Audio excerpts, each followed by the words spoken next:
Huawei intends to block sales of Apple's latest VisionPro and will start doing so from China. The real reasons why the release of the Tesla Cybertruck was delayed by 5 years. Chatbot GPT, who designed the model of his first robot. Airbus, which unveiled a concept for an airplane of the future with a transparent roof. A 140-meter floating power unit to transport energy across the ocean. NASA, which approved a $10 quadrillion mission to a metal asteroid. All of these events and more are happening right now. Huawei did not like the name of the new gadget from the Cupertinians.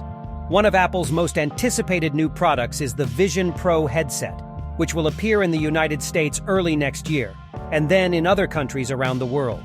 However, there were unexpected problems with the name of the device itself. The VisionPro trademark is already owned by Huawei in China, which they registered 4 years earlier, and the rights run until 2031. This means that Apple won't be able to sell the VisionPro headset in China under that name. A simple solution for Apple could be to rebrand and release the headset in China under a different name. On the other hand, the company could negotiate with Huawei to help keep the original VisionPro name. There is also a third option, where Apple will refuse to release the device in the Chinese market at all, but it is unlikely. But in these uncertain times, anything is possible. Dutch technology company Sanse Glove has announced a new glove called Nova with haptic force feedback for virtual and augmented reality. With this glove, you can shake hands with a business colleague on the other side of the world or interact with various digital objects in a familiar way. All this is made possible by active contact feedback technology, which mimics the feel of the wearer's hand. It is claimed that any virtual object touching the palm of the wearer's hand feels like the real thing, whether it is a fruit, a plastic container, or a rock. Force feedback restricts the movement of the fingers and makes the wearer feel like they are holding a real object. This technology simulates not only the shape of the object, but also its overall condition. It also accurately tracks finger position and simulates the use of various tools in virtual reality. According to the developers, the Nova will be the first and only wireless compact glove on the market with this feature. It is priced at about $5,000 and is scheduled for release later this year.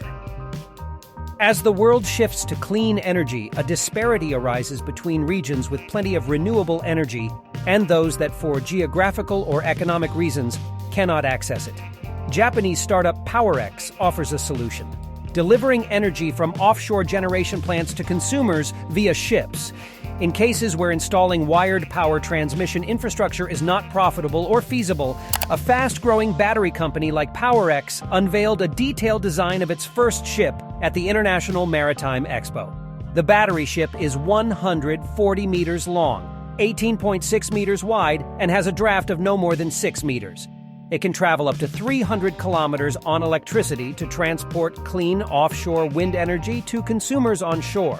The vessel can transmit energy to the grid or battery parks on shore through multi-channel cable systems, which will significantly speed up its unloading process. The Washington Post, citing data from the U.S. National Highway Traffic Safety Administration, reported a dramatic increase in accidents involving Tesla electric cars over the past 4 years. Such incidents have become more frequent, and they are mainly related to the performance of the driver assistance system. According to the source, there have been 807 autopilot-related crashes on U.S. roads since 2019, and 736 of those have involved Tesla electric cars, including 17 fatalities. In 5 cases, the drivers were seriously injured. Previously, Elon Musk has repeatedly claimed the safety of the company's autopilot. However, according to journalists, the accidents are evidence of major flaws in the technology. The company has also been criticized for refusing to use LiDARs in favor of cheaper cameras, as well as due to recalls of cars due to incorrect operation of the software. Airbus introduced a new aircraft concept called Airspace Cabin Vision 2035 Plus. This aircraft, devoid of sharp angles and with reduced weight, has one main feature, a transparent roof, which allows passengers to enjoy a new experience. However, there won't actually be any windows on top. The company's engineers are considering a digital ceiling that will show the view overhead in real time. A similar fate will probably befall the walls. In addition, these aircraft will operate according to the concept of circular economy, which involves the recycling of materials and products. For example, Water used in the sink will be reused to flush toilets, and food waste will be reduced. On long-haul flights, passengers will be able to pre-order meals, and on short-haul flights it will be possible to bring snacks with them if desired. Airbus's main goal is to produce hydrogen-powered aircraft. 3 hydrogen-powered aircraft are already in development, with production planned for 2025. Since the Tesla Cybertruck was announced back in November 2019, the SUV has collected about 1.8 million pre-orders but never went on sale. Documents have recently surfaced online that reveal the situation.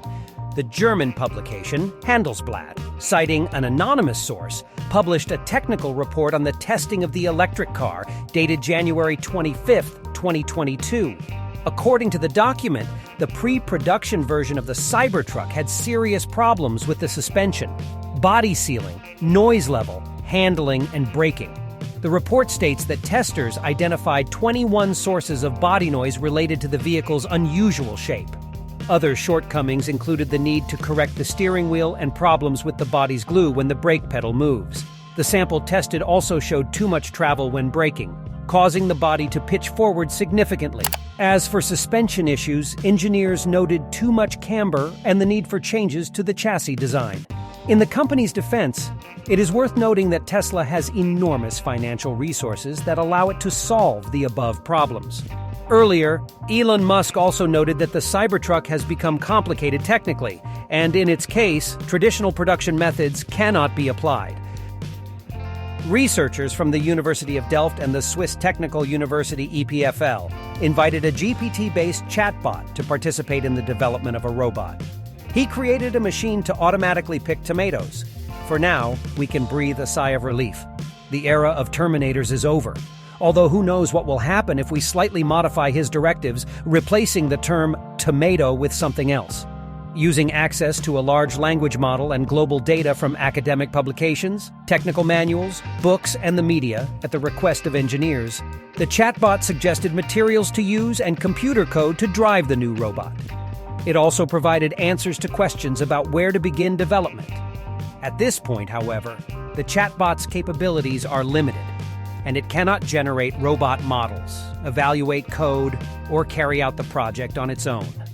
Therefore, the researchers took full responsibility for the development. The U.S. Space Agency has received approval to launch a long-awaited mission to the asteroid Psyche, which is located in the main asteroid belt between Mars and Jupiter. This asteroid is so rich in metals that its mass is 1% of the mass of all other objects in this belt. Let's imagine that the asteroid Psyche were developed, and all of its valuable resources were obtained at current prices. Their value would be $10 quadrillion. If this amount were evenly distributed among all the inhabitants of Earth, everyone would receive a check for $125,000. However, of course, no one is going to do such a thing. The launch of a probe to study the asteroid Psyche, originally scheduled for August 2022, has been delayed. NASA didn't have time to complete all the tests before the launch window closed. Now all the major obstacles have been overcome and the probe will go to the asteroid in October. The duration of the mission will be 5 years and 10 months, even less, 26 months. We'll study the composition, density, internal structure, and other features of the asteroid Psyche.